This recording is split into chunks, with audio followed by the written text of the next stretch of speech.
रखा जब मेरे नबी ने दुनिया में कदम तो पत्थर तक कलमा पढ़कर मुसलमान हो गए। प्यारे नाजरीन, हजरत आमना रज़ियल्लाहु ताला अन्हा फरमाती हैं कि जब मेरा बच्चा मेरे पेट में था तो मुझे बड़ी अजीब अजीब चीजें नजर आती थी। अगर मैं घर से बाहर निकलती तो एक बादल का साया मेरे ऊपर आ जाता और मुझे धूप बिल्कुल महसूस न होती।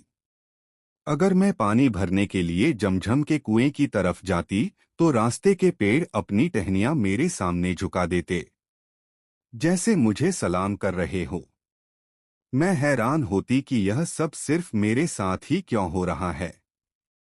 जब मैं जमझम के कुएं के पास पहुंचती तो नीचे का पानी अपने आप ऊपर आ जाता और बिल्कुल मंडेल तक भर उठता।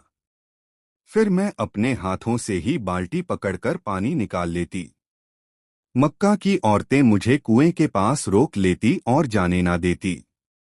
वो कहती, आमना तुम थोड़ी देर और यहीं खड़ी रहो वरना तुम्हारे जाने से पानी वापस नीचे चला जाएगा और हमें पानी भरने में बहुत मुश्किल होगी। इसी तरह हजरत आमना रज अल्लाह ताला अन्हा फरमाती है कि मैं सुना करती थी कि जब बच्चा पेट में होता है तो माँ को बहुत तकलीफें झेलनी पड़ती हैं। कभी हाथ पांव में दर्द, कभी सर दर्द, कभी उल्टी, कभी बुखार और कभी चिड़चिड़ापन। यह सारी बातें सुनकर मैं सोचती कि अजीब है, मुझे तो पूरे 9 महीनों में कोई तकलीफ नहीं हुई। यहाँ तक कि जब तक मेरा बच्चा पेट में रहा मुझे सर दर्द तक ना हुआ। हजरत आमना को अजीब अजीब ख्वाब भी आते थे। वो फरमाती है कि जब मैं रात को सोती तो मुझे ख्वाब आता कि मेरे जिस्म के अंदर से एक नूर निकला है और उसने पूरी दुनिया को रोशन कर दिया है। यह सब देखकर मुझे यकीन हो चुका था कि मेरे पेट में जो बच्चा है वो यकीनन कोई आम इंसान नहीं। पैगंबर हजरत मोहम्मद मुस्तफ़ा सल्लल्लाहु ताला अलैहि वसल्लम जब अपनी माँ हजरत आमना रज अल्लाह ताला अन्हा के पेट में थे तो एक रोज आपकी दादी ने आपके दादा को इशारे से बुलाया और कहा, आपको मालूम है यह बहू आमना बहुत महंगा इत्र लगाती है, मैं तो परेशान हो चुकी हूँ, आप जरा आमना से इस बारे में पूछिए। यह सुनकर आपके दादा ने कहा, इस बारे में तू ही पूछ लेती, तूने क्यों नहीं पूछा? तो आपकी दादी ने कहा, मैंने कई मर्तबा कोशिश की लेकिन जब भी मैं आमना के सामने जाती हूँ तो उसका नूरानी चेहरा देखकर खामोश हो जाती हूँ। आमना के चेहरे पर इतनी चमक आ गई है कि मैं कुछ पूछ ही न, आप ही जाकर पूछ लीजिए। यह सुनकर आपके दादा ने कहा, तू औरत जात है, घर में रहती है, लेकिन मैं मर्द हूँ, घर से बाहर निकलता हूँ, मक्का में कौरशा सरदार हूँ। जो भी मुझसे मिलता है पूछता है, ए अब्दुल मुत्तलिब तुम्हारे घर से इतनी इत्र की खुशबू कहाँ से आती है? और हाँ, एक अजीब बात यह है कि इत्र की खुशबू वहीं से आती है जहाँ आमना जाती है। अगर आमना रसोई में जाती है तो खुशबू वहीं से आती है, अगर गुसलखाने में जाती है तो खुशबू वहीं से आती है, अगर बैठकी में जाती है तो खुशबू वहीं से आती है। और यह कोई मामूली इत्र नहीं है, ना इराक का ना मिस्र का, यह तो कोई खास ही इत्र है। इसके बाद आपके दादा हजरत अब्दुल मुत्तलिब ने हिम्मत की और आमना को बुलाकर कहा, बेटी आमना, तुझे पता है मैं कुरैश का सरदार हूँ, खाना ए काबा का मुतवली हूँ, बड़ी इज्जत वाला हूँ। जहाँ भी जाता हूँ लोग पूछते हैं, ए अब्दुल मुत्तलिब तेरे घर से इत्र की खुशबू कहाँ से आती है? बेटी मैं तो इत्र नहीं लगाता, तेरी माँ भी इत्र नहीं लगाती, तो यह इत्र कहाँ से लाती है? यह सुनकर हजरत आमना की आंखों में आंसू आ गए और वह बोली, अब्बा जान मैं आपको क्या बताऊं, मैंने सारी जिंदगी कभी कोई इत्र नहीं लगाया, मुझे अच्छे और बुरे इत्र की पहचान भी नहीं, मैंने आज तक किसी इत्र वाले से इत्र नहीं खरीदा। मगर अब्बा जान मैं आपको एक राज की बात बताती हूँ। फिर हजरत आमना ने अपने पेट पर हाथ रखा और कहा, अब्बा जान यह सब इस आने वाले मेहमान की बरकत है। आपने तो सिर्फ खुशबू महसूस की है। अगर मैं आपको और बातें बता दूं तो आप मुझे दीवानी कहेंगे। यह सूरज कई बार मुझे सलाम करता है। यह चांद कई बार मुझे सलाम करता है। और यही नहीं, जब मैं सोती हूँ तो ऐसी ऐसी औरतें मेरे सामने खड़ी होती हैं जिन्हें ना मैंने कभी देखा और ना आपने। वो औरतें मेरे ऊपर हवा करती हैं। हुजूर सल्लल्लाहु अलैहि वसल्लम के दादा हजरत अब्दुल मुत्तलिब दिन रात काबे के पास जाकर काबे का गिलाफ पकड़कर रोकर दुआ करते, या अल्लाह, मेरा बेटा अब्दुल्लाह इस दुनिया में नहीं रहा, मगर उसके घर एक बच्चे की पैदाइश होने वाली है।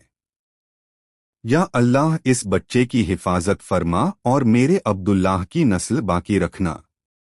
हुजूर सल्लल्लाहु अलैहि वसल्लम के सारे चाचा इसी इंतजार में रहते थे कि उनके भाई अब्दुल्लाह के घर बच्चा कब पैदा होगा। यहूदियों की किताब तरात में लिखा हुआ था कि जब आखिरी नबी आने वाले होंगे तो उनकी पैदाइश से 10 दिन पहले आसमान पर एक लाल सितारा चमकेगा। जब हुजूर सल्लल्लाहु अलैहि वसल्लम की पैदाइश में 10 दिन बाकी थे तो आसमान पर वही लाल सितारा निकल आया।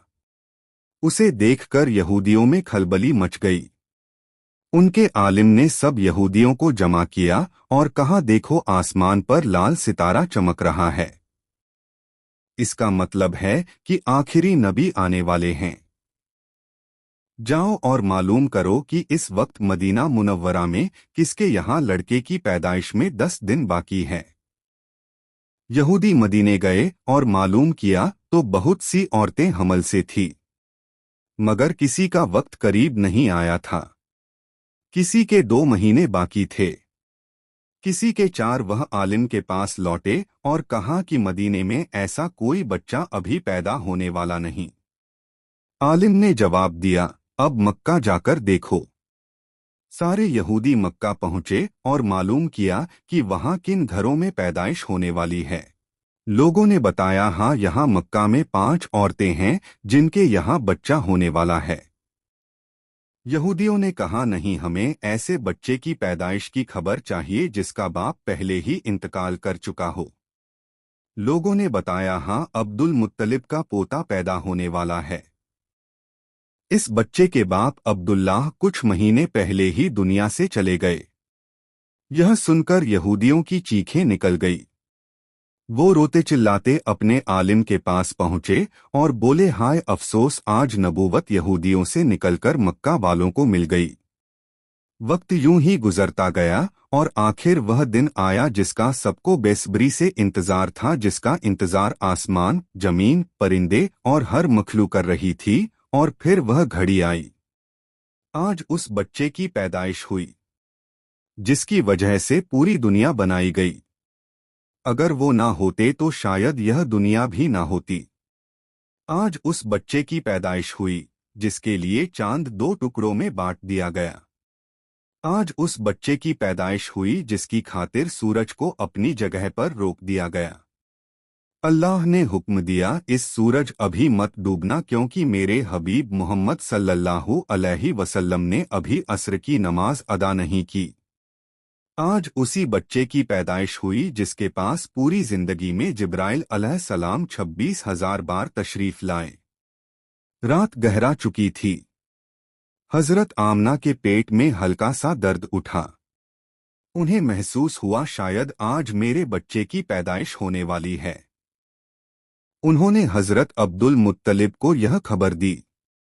हजरत अब्दुल मुत्तलिब ने मोहल्ले की दाई हजरत शिफा को बुलाकर कहा, आज रात तुम आमीना के साथ ही रहो, क्योंकि मेरे बेटे अब्दुल्लाह के घर बच्चा पैदा होने वाला है। रात धीरे धीरे गुजरती गई। चांद खामोश होकर बादलों में छुप गया। हजरत आमीना फरमाती हैं, जिस रात मेरे घर बच्चे की पैदाइश हुई उस वक्त गरीबी का यह आलम था कि चिराग में तेल जलाने के भी पैसे नहीं थे। यही वो गरीबी की रात थी जिसमें हमारे आका सल्लल्लाहु अलैहि वसल्लम इस दुनिया में तशरीफ लाए। उस रात हजरत अब्दुल मुत्तलिब और उनके सारे बेटे घर के बाहर बैठे रहे। वो सोचते रहे अगर अब्दुल्लाह की बीवी के साथ कोई हादसा हो गया तो हम फौरन इलाज का इंतजाम करेंगे। पूरी रात कोई नहीं सोया। रात ढलती जा रही थी।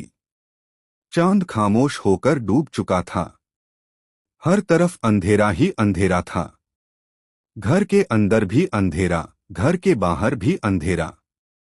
सहरी का वक्त हो चुका था कि अचानक हजरत आमना के पेट में तेज दर्द उठा और वह समझ गई कि अब पैदाइश का वक्त आ गया है।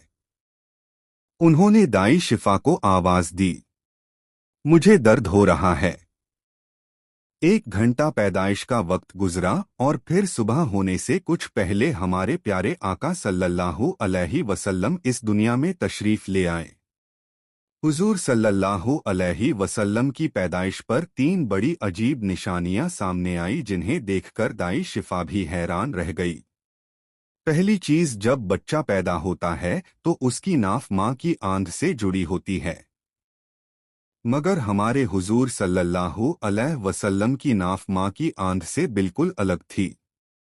दूसरी चीज, जब बच्चा पैदा होता है तो उसके साथ बहुत गंदगी निकलती है, लेकिन हमारे आका सल्लल्लाहु अलैहि वसल्लम जब पैदा हुए तो उनके साथ नजासत का एक कतरा भी नहीं निकला। तीसरी चीज, जब लड़का पैदा होता है तो उसका खतरा नहीं हुआ होता, लेकिन हमारे प्यारे आका सल्लल्लाहु अलैहि वसल्लम का खतरा माँ के पेट के अंदर ही हो चुका था। दुनिया में आपका खतना नहीं किया गया। यह 3 बातें देखकर दाई शिफा घबरा गई और हजरत आमीना रजी अल्लाह ताला अन्हा से बोलिए, आमीना मैंने अपनी सारी जिंदगी में ऐसा बच्चा नहीं देखा। फिर हजरत शिफा ने हुजूर सल्लल्लाहु अलैहि वसल्लम को अपनी गोद में लेकर एक तरफ जमीन पर लिटा दिया। जैसे ही उन्होंने लिटाया, हुजूर नबी करीम सल्लल्लाहु अलैहि वसल्लम को अपनी गोद में लेकर एक तरफ जमीन पर लिटा दिया। जैसे ही उन्होंने लिटाया, हुजूर नबी करीम सल्लल्लाहु अलैहि वसल्लम ने अचानक करवट बदली और घुटनों के बल झुककर सीधे सजदे में चले गए। यह देखकर हजरत आमना रज अल्लाह ताला अन्हा की हैरानी की इंतहा न रही।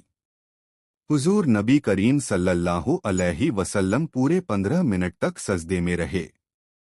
फिर आपने सर उठाकर आसमान की तरफ उंगली से इशारा किया और सारी दुनिया को बता दिया, ये लोगों, इस दुनिया को पैदा करने वाली जात सिर्फ अल्लाह ही की है। हजरत आमना फरमाती है, जब मैंने अपने बच्चे को गोद में लिया तो अचानक देखा कि आसमान के तारे जमीन के करीब होते जा रहे हैं। फिर अचानक एक बादल का साया मेरे कमरे के अंदर आया और मेरी गोद से मेरा बच्चा उस बादल के साए में गायब हो गया। उस बादल के अंदर से एक आवाज आई, ए जिब्राइल अलैहिस्सलाम, इस बच्चे को पूरी दुनिया का चक्कर लगवाओ। इसे सारे नबियों की खूबियां अता करो।